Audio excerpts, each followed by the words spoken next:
Lovely. So welcome everybody. This afternoon's session is based on iOS2 of the Heartland project. And as you may know by now, iOS2 is a combination of 3 different tools from the 3 different main providers.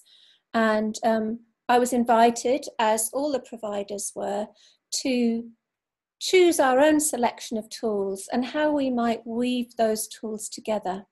So some people on this event are doing that process themselves.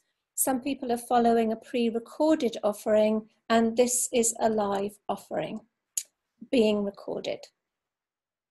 So for this offering, what I've done is, because the iOS 1 tools are still in process, the particular tools that I chose to combine together haven't all been put into printed form, as I discovered. So what I've done is I've created a new document and I've drawn them all together, and I'm going to screen share that document. I believe that you have a Google link to the page where you can download those documents separately, but I've combined them here.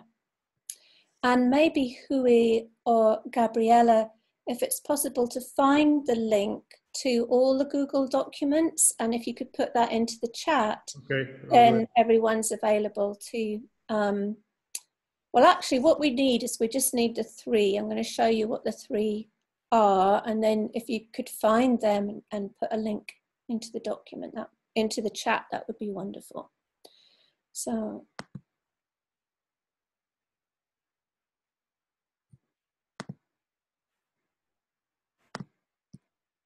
Great, so here we are. Just moving this up. So I've chosen a combination of 3 tools that, for me, in terms of resilience and from the perspective of the art process, are orientated to self-awareness, focus and reflection. So these aren't high impact tools. They're soft impact tools. The first one that we're going to explore is called Sponge Breath from the ARC process. Then we'll move into a tool called Glass of Water from Outward Bound Romania, and then flow into Art Therapy Personal Diary from the Marchio Patti method from Italy. And as I've mentioned, the combination of these tools together, we have a sense of building self-awareness, vitality. The first exercise in particular supports a regulation of the nervous system by how we work with the breath. The second exercise develops focus, although they all do, concentration, and in this exercise there is the element of play. And our third exercise supports a creative reflection. All these exercises can be done solo or in a group, and that was part of my remit of putting together an iOS 2. Although, to be mindful of the creators of these different activities, the Italian offering is in the self-directed learning, so it's not necessarily in a group format. However, as we're all being creative with these tools, I'm slightly adapting it so it can be, I've put it in as both solo and group.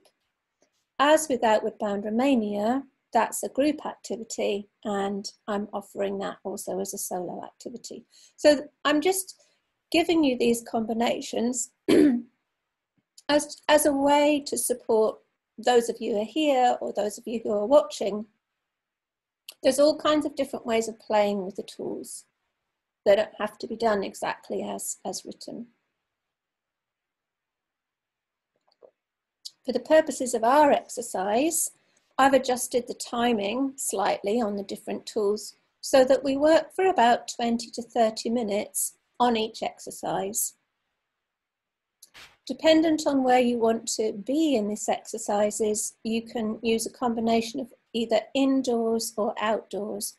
But what we ask is that you're in a safe place, you're avoiding interruptions, and that you feel that you have a kind of focus to be able to deepen into the exercise.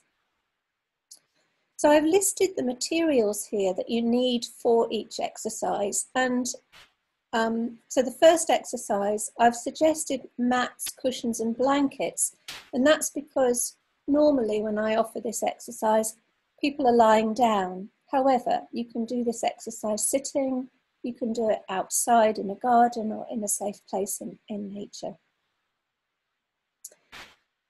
So basically, get what you need to be comfortable for the first exercise. The second exercise, what you need is a jug of water and a vessel, and it could be that it's more like a bowl than it is a glass.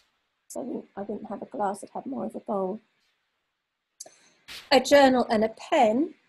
And for your third exercise, the journal, and it's suggested an art pad and crayons. So you do need colours for the third exercise. Optional, if you want to have background music on, that's fine, to support the reflective practice. After you've done those 3 activities, the invitation is that we come back together onto the Zoom a little bit like we did with our previous exercise, and we reflect on some questions. So the questions are here, and I'll put these questions into the chat when I come off this, so that if you're choosing to do a self-reflection, you have those questions available for you. What I'd like to say about all these practices is that they are a practice and that they develop over time and repetition. And that was something that was shared today by the people that we listened to earlier on. The other thing that was very important that I heard from the different art experts that were present was the importance of connection in our creativity. And so coming back to reflect together is also part of our resilience building. So that's an overview. So I'm now going to move into the 3 different activities, and you're welcome to take, if we haven't got the, if you can't get hold of those intellectual outputs, I'm going to see if I can share this document in the chat, but also if you write some notes down, that might help you of the 3 activities. I'm going to move into the first activity. So this is primarily a body awareness activity. As I mentioned before, it helps to rebalance the body, rebalances the nervous system, rebalances our natural breath rhythm, and is a body-mind awareness exercise. You're all here, you've all got a fair amount of body embodied knowledge. If you were facilitating this practice, just be aware that when you start to work with the body as we're one, mind and emotion, spirit, things can come up. So if you were facilitating this with another and it didn't feel comfortable to start working with the breath, often we can have an emotional response to working with the breath. The invitation is to pause, resource, maybe refocus on something that is supportive for you before coming back into the exercise.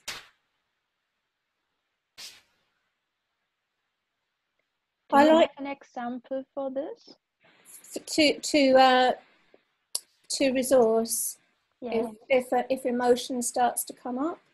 One of the things that I think was mentioned earlier on today, but it's often used, is to come back into the present moment, to bring our hands, onto ourselves and take a look around. Just notice where we are.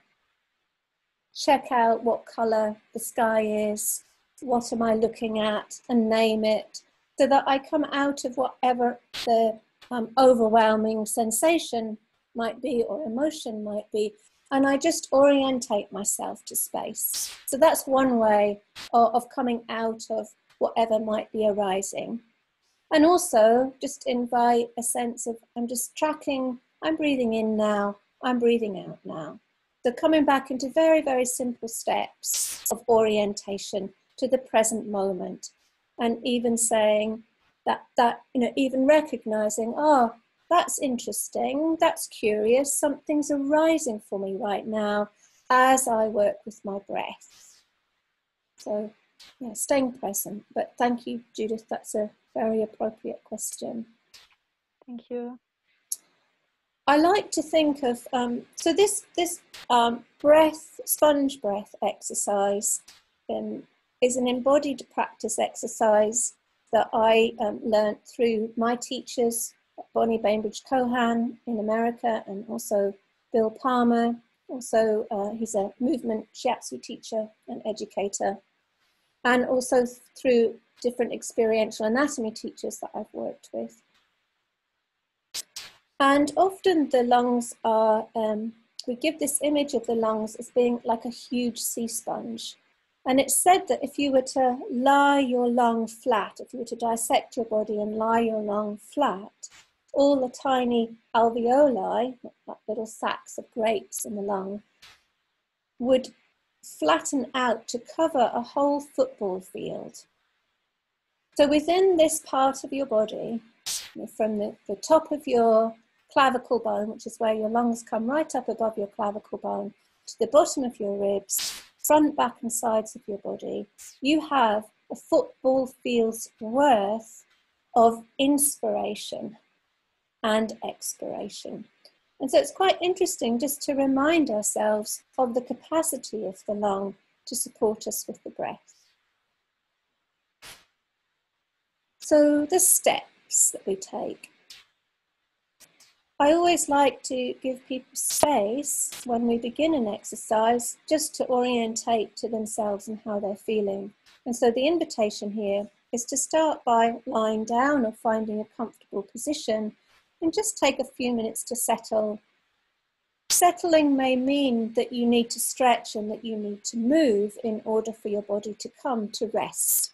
Sometimes just coming straight to rest, we realize that there's some energy in the body or some charge in the body, and we need to release that before we can soften. So tracking yourself, what you need to do in order to come to a resting position, and then you can turn your attention to your breath.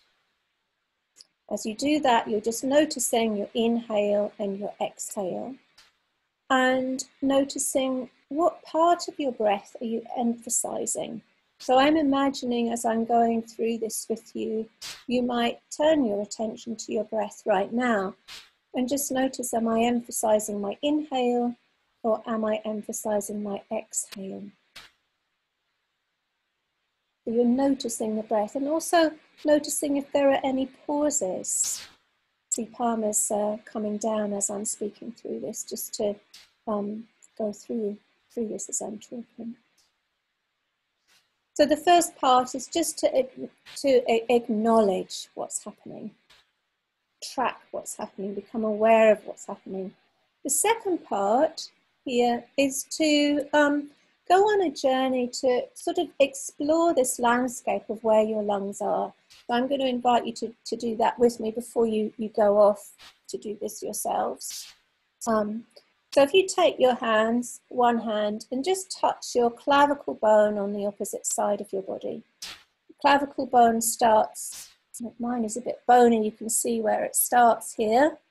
Clavicle bone starts right at the center of your sternum, and it runs all the way out to the corner of your shoulder. And you can kind of feel that bone with your bones of your fingers. It's a kind of S-shaped bone. There's a lot of muscle around there, but basically from your clavicle bone, if you go up into the muscle, this is the tip of your lung underneath the muscle. So the top lobes of your lung come right up. Yeah, it's unbelievable, isn't it? Where your lung goes.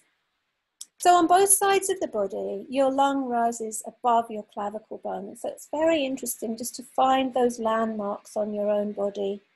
And just with your touch, just register, oh, my lung comes all the way up here and it fills this whole area under my hand. fills the area underneath the clavicle bone and these top ribs. Then if you take your hands down a little bit, so this up here, we've got the top lobes of our lungs. And then if we come to the area of the breast, we have the middle lobe of the lungs. So it's very important to also just feel the circumference of this area of your chest, the middle lobes of your lungs. I've got a hand to the back of my body, a hand to the side of my body. So I'm just registering with my hand contact. I've got the back of my hand on the back of my ribs, side of my hand on the side of my ribs. And I'm just inviting a sense of how can my breath fill into my hands. So I'm directing with my mind's eye where my breath is flowing. And I'm going to change to the, so this is me sitting, palm is lying down here. And you can also, if you were lying down, you could roll onto your side so that you can come to the sense of the three-dimensional nature of your lungs.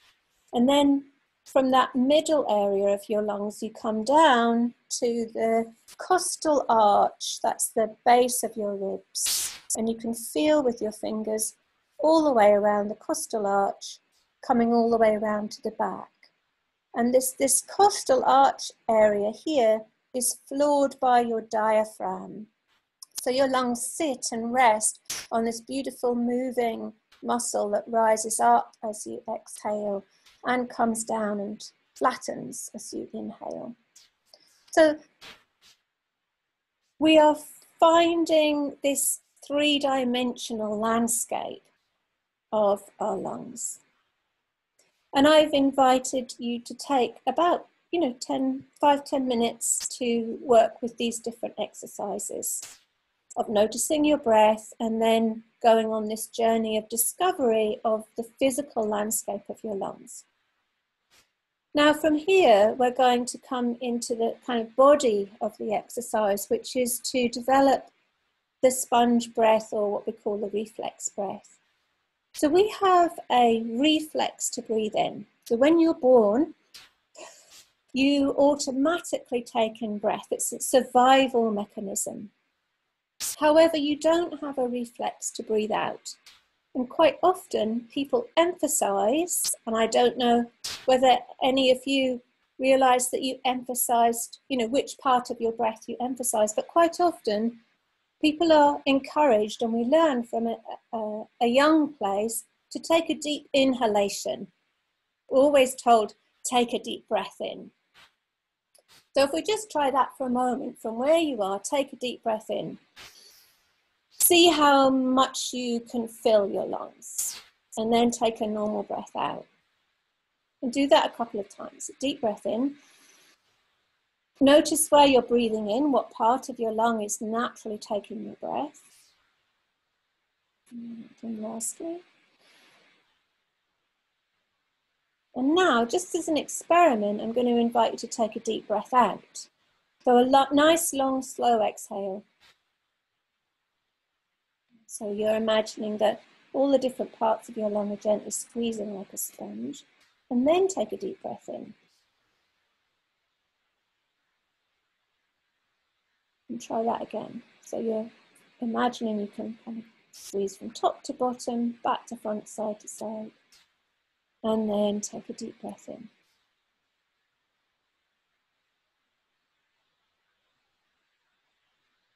Is it different? There's something different that happens for your inhale. Anyone can share. I feel more space. When you've taken the deep breath out first, yeah. So more space to breathe. Palmer. Yeah, more space as well. I can feel the breath going into my upper arms and legs, upper legs as well, like all contracting and then expanding as well, both ways. Right. So I'm going to move through the exercise, but But it's something to track and to notice that when we start to develop our exhale, we have more capacity to inhale. Whereas if we keep going with our inhale, we have less capacity to inhale. So the exercise that we do, it's called, what we're going to do is we're going to do that, what we've just done, but to support a good exhale, you put the tip of your tongue on the roof of your mouth and you make a sound. So I've written here TSSS in my dyslexic way of spelling for this sound. And you want to imagine that your breath is coming through a long straw. So this is very good for musicians who play a wind instrument, for example. They're very skilled in this kind of breath. So what you're going to do is you're going to take a normal inhale and then make this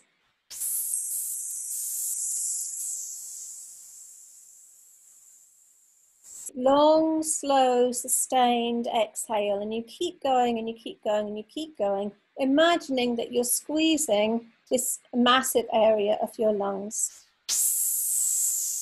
until you can't do that anymore. There's a pause. And then it's kind of like a gasp. Let the air just rush in. And we do that just 3 times, only 3 times, because we're not really trying to control the breath. We're trying to stimulate a reflexive pattern in the body. So that's all you do. That's the technique. 3 times.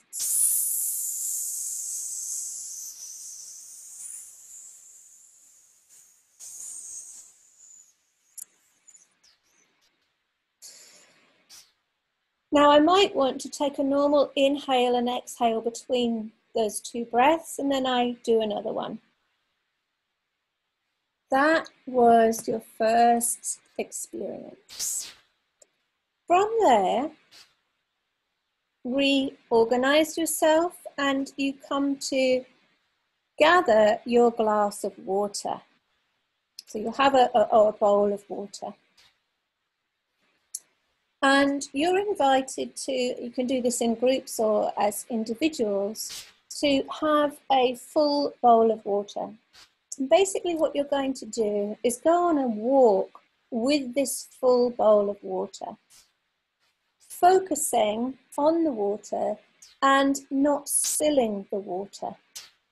So dependent on your own capacity, you may choose to walk on a flat terrain, or you could take this out into nature. You could explore with your eyes closed. There's lots of different creative ways of working with this, but you're going to go on a 10-minute walk with a glass of water in your hand or a bowl of water in your hand, walking carefully not to spill it. If you're with a group, one of the instructions is that if you spill any water, you need to go back to the beginning, wherever you started, refill your bowl of water and begin again. So it's just a process of walking with a bowl of water, focusing on that bowl of water. As we're working with a combined event, what I'm also offering here is that any moment you could pause and you could come back to your breath. Just notice your inhale and your exhale. And maybe even explore walking with the water as you're focusing on your breath. So you can start to combine the 2 elements a little bit. After you've walked with your water for 10 minutes and making your choice, you come back to the beginning, refill your bowl of water if you've lost any water, and you reflect on the water. So you sit down for your second part of this exercise and ask, how do you see your glass of water now? So having done that exploration of walking and focusing on the water, sit down with it and ask this question. And the invitation is to have 10 minutes just to reflect on the water and what it means for you now that you've walked with it. Allowing your mind to be quite creative and open with what comes to you as you reflect on the water and this process of walking with water. And you write those reflections down. If you were staying in a group, you could share your reflections and your experience. So that's the reflection number 2. Within that reflection, there are these 2 questions. How did you move? How did your movements, thoughts and emotions change during the activity? And think of the glass of water as a treasure in your life. Sometimes it can be refilled, sometimes not. And you have to preserve it, such as resilience. You need to take care of yourself. So these are the reflections that go along with how you see your glass of water. So you've got roughly 20 minutes for that process of being with the water, walking with the water, reflecting with the water. And then we come to the 3rd experiment, which is from Italy and City de Sol. And this is the Art Therapy Personal Diary. I've just shifted this exercise slightly in order to combine it with the last 2 exercises. And so within this, your reflection is going to be based on the experience that you've had working with your breath and working with the water. So all you need for this is your notepad, your journal, and some coloured crayons. And if you want, it's been suggested that you have some music in the background. The purpose of this specifically is also to develop an understanding of yourself, a sense of your emotional and it's got behavioural self-assessment, which are interesting words. A time for reflection, really. So the activity here, and the purpose of this activity is designed as a daily therapeutic activity to reflect on yourself. The diary allows you to provide yourself with both positive and negative feedback, since it is an intrapsychic tool that is very powerful for self-observation. Writing is an activity that constantly draws awareness and self-reflection that comes from the ability to set a distance from yourself, carry out self-observation and reflect on your mental states. The writing task that is proposed in this activity does not start from the cognitive reflection, but from an instinctive expression of your mood through drawing, which is followed by gradual awareness. And so in this sequencing, you're invited to reflect on the previous activities when taking the next step. At any time, you can pause, you can come back to your breath, you can take a deep exhale. So the steps. So after you've gathered your materials and you've had a moment to connect with yourself, to connect with your exhale and to connect to your water, as you connect to yourself, you can be aware of your emotional and physical feelings. And without thinking about this, identify a colour that represents your emotional or physical state in the moment. Choose that colour and just colour the page in your diary or in your journal. After you've coloured your page, you're then going to look at that colour and ask a specific question. Today, as I see this colour, I see this colour as, and following a kind of non-linear sense elicited by the colour, see what emerges for you. So this phase is still very instinctive, allowing a consequential set of images to appear, and they may be unrelated to the experience of the day. So you're just allowing yourself in a way to dream into the colour. And as you look at it, what do you see as you deepen into the colour? Then you're closing your eyes and imagine a drawn gesture or representation that could express the set of thoughts, emotions, and colour that you've just experienced. So you've drawn the colour, You've let yourself sort of interpret what that colour is meaning for you. What do you see in that colour? And then you draw those gestures or those interpretations. And you draw these gestures or a picture on the same sheet that you've coloured. Then you'll have time to self-reflect. Observe the paper on which you have worked and write your thoughts, trying to find connections with your daily life, memories that come up, and possible cognitive or emotional insights emerging. So I'm just going to ask, do you follow those steps? I've got a thumbs up. Any questions? 2 thumbs up. Did you have a question, Judith? Sorry, we have this document. You have the document, great. No, I'm asking if we have this document that you're showing us. I just made it especially for you, so you don't have it. But I made it as a way to try and bring these combination of tools together. But you have the individual documents. They're all from the iOS 1, and that's I invite you. Okay. But I can see if I can share this document in the chat after I've gone through it, if that's helpful. Yeah.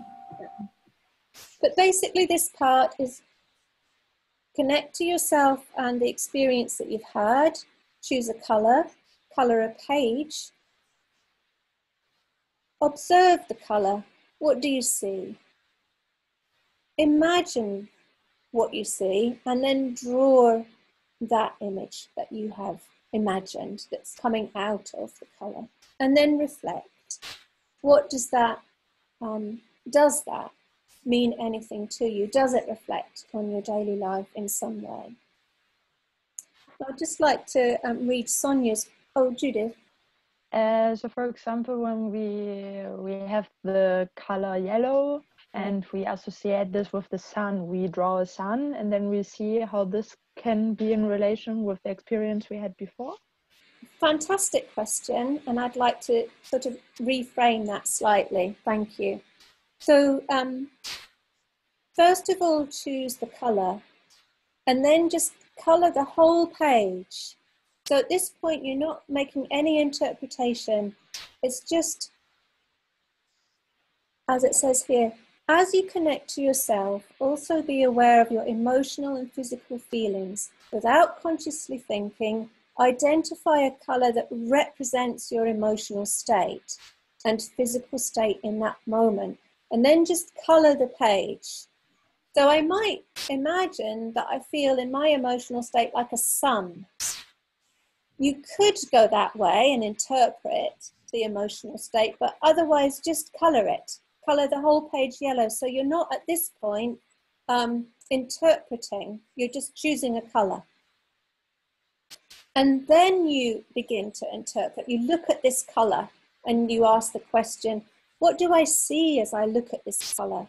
That just gives you more possibility if you haven't already closed it down by creating a symbol. Is that making sense?